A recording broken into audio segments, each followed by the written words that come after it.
Hey y'all, so for this week, I'm just gonna start off with the title. It's titled, He's in the Fire Too. So, not this past summer, but the summer before, I worked at a daycare for 3 years prior to this, but this was my last summer working there.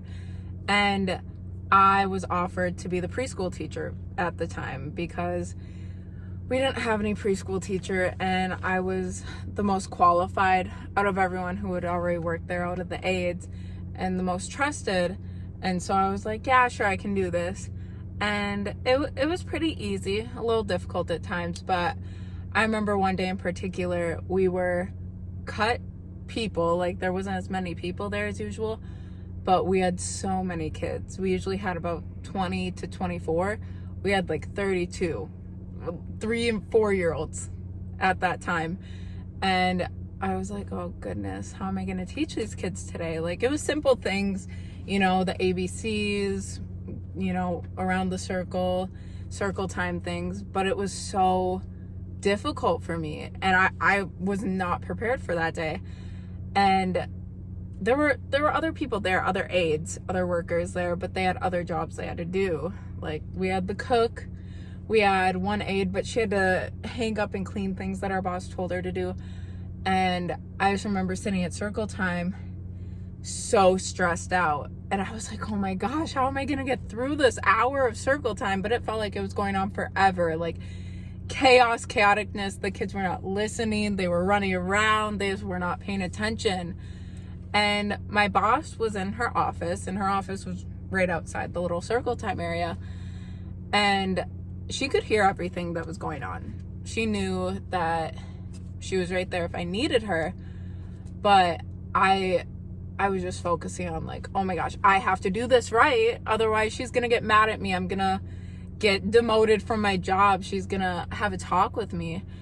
And at one point I was just like, I can't do this. So I had to walk out, and then I had to go up into her office, and I was like, listen, Sharon, I need your help out here. Like, I know there are other people here, but they have other jobs. I just need help getting them to focus and getting them to listen. And so with that story, I'll be talking about Shadrach, Meshach, and Abednego, and you can kind of be like, where's the comparison in that? But, so to compare that, in that time I was in the chaos, I was focusing on the fire I was in, but I forgot, or like I didn't want to reach out to my boss, or at times of the chaos I focused on the chaos versus focusing on that help was just around the corner that I could reach out to. And so in Ezekiel 3 is where I will be touching base on, Ezekiel 3:16 through 28. And I'm just going to read that passage really quick. Shadrach, Meshach, and Abednego replied to him, King Nebuchadnezzar, we do not need to defend ourselves before in this matter. If we are thrown into the blazing furnace, the God we serve will be able to deliver us from it, and he will deliver us from your majesty's hands. But if he does not, we want you to know, your majesty, that we will not serve your gods or worship the image of gold you have set up. Then Nebuchadnezzar was furious with Shadrach, Meshach, and Abednego, and his attitude towards them changed.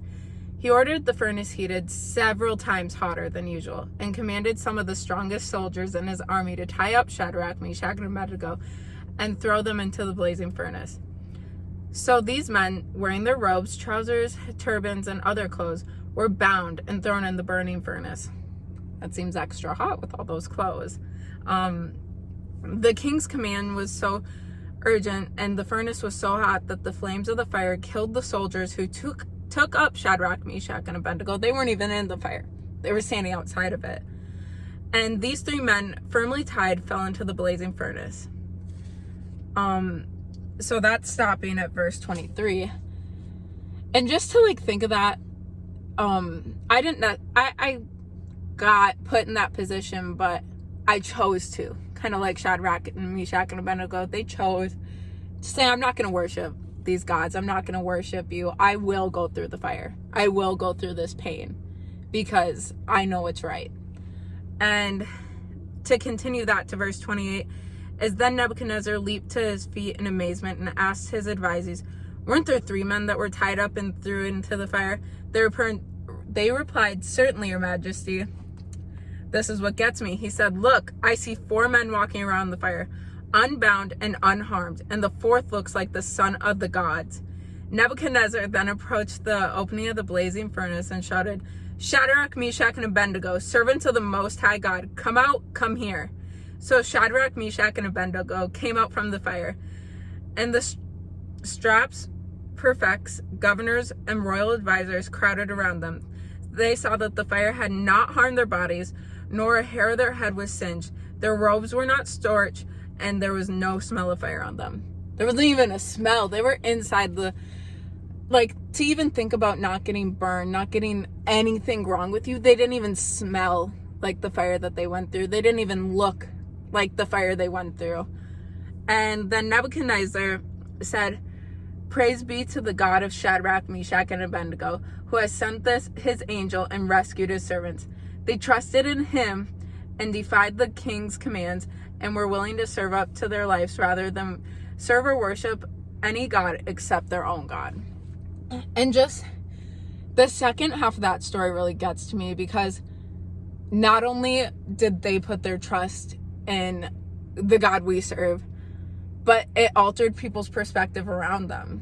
And so going into with my points, my first point would be God walks us through the fire, not out of it. You know, God puts us in those situations. That was a test of faith for Shadrach, Meshach, and Abednego. I was put in a test of faith when I was put into my when I was put into my work to be a preschool teacher. And I just think that is so amazing that we have a choice to either go in that fire and get burned and get, come out smelling and looking like we went through that fire, or we can look to God, call on God, trust on God to be in that fire with us, to help us with it, protect us in that fire so we don't get any burns, any smells. And so with my second point, we have to pay attention and listen to what's around us as we go through the fire. They could have ignored God and not seen that he was in the fire with them, but they chose to call on him. They chose to trust in him. They chose to seek him out in this time because they knew that God would bring them through. They knew that God wouldn't let them go through this trial without having a way out of it through him. And even in the verse, they said, "And even if I don't come out, even if I don't survive, I will not trust in any other God," because that's the plan God has.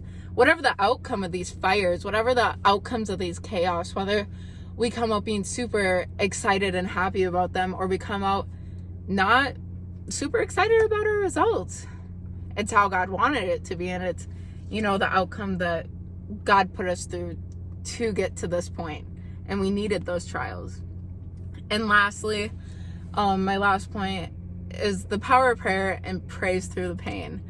I don't know about you. If I was Shadrach, Meshach, and Abednego, I would be screaming. I don't even know if I could focus on calling out to God in that time. And just to think that was their first initial reaction kind of just sets me back and makes me think, like, is my faith at a point to where I could do that? And so just recognizing the fire and not ignoring it, not trying to run from it, but to go through it. And not only to go through it, not on our own, but to go on it through God. Because if we try to go on through it our own, we're going to come out at least smelling like fire, at least looking like we got, our hair a little burnt. I know that day when I came out of work from teaching the circle time, I looked like I went through it that day. And just praying is so essential. We need to cry out to him in our deepest times. We need to cry out to him in our joyous times, but in our deepest times is such a vulnerable time to when, God really hears us out and God really sees that we're calling out to him in a time of need and calling to the Father that can save. In Psalms 38:13, "For great is your love towards me. You have delivered me from the depths, from the realm of the dead." That verse just kind of backs up my point of, like, when we call out to him, like, he's a loving God. And when we do that, He'll deliver us from that depth. He'll deliver us from that fire, that chaos, that hard time, and he'll bring us out of the dead and breathe new life into us and help alter us for like future situations too.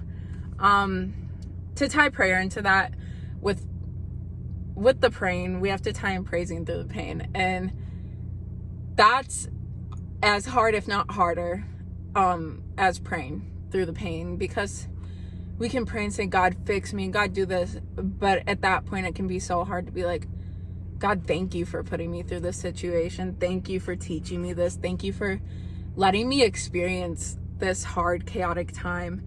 And we need to find time to glorify God, because no matter what we're going through, no matter the hard time, God is still a good God. God is still a glorious God. He's a loving God, and he always provides, no matter what we're going through. And so to conclude all that together, just, you're going to go through chaos in life. You're going to go through troubles. You're going to go through that fire. And whether you have God or you don't, but I can tell you right now, it's going to be a whole lot easier if you do have God. I'm not saying it's going to be easy at all, but it's going to be easier if we call upon God, if we ask God to show us what's going on, if we ask God to guide us and show us wisdom through that. He never leaves us. No matter how much we take into our hands, no matter how much our situation is getting a little rough, he always is there, and he never lets us be alone. Throughout the fire, we also need to listen to God, not just part of the time, not just at the beginning or at the end when it gets really hot, but the whole time listening to God when he's like, all right, now do this. It could be little things, it could be huge things, but just, he's putting us through that fire, and to continuously obey him. It's so much easier said than done as too, but we really just need to put that into focus, that we need to listen to him as we're in that fire. Because I know when I was in that preschool room that day, I should have asked for help a lot earlier. I know it would have been a lot more successful if I would have called out to my boss earlier and asked her just to help me get it down, because I wasn't necessarily qualified to be a preschool teacher. That wasn't my full-on job, but that's the position I was put in. That was the fire I was put in that summer. And in that day particularly, it got super hot. And so just with all that, like, the fire we're put into, we need to use our free will to pick God, to ask God to bring us through that chaotic fire. And with that, I'm just going to close in prayer. Dear God, I just pray that you can help us distinguish the fires. Help us to call upon you and to praise you through those fires, because even though it's going to be so hard, God, we're going to go through those fires, and how we handle it is going to decipher how we get out of it.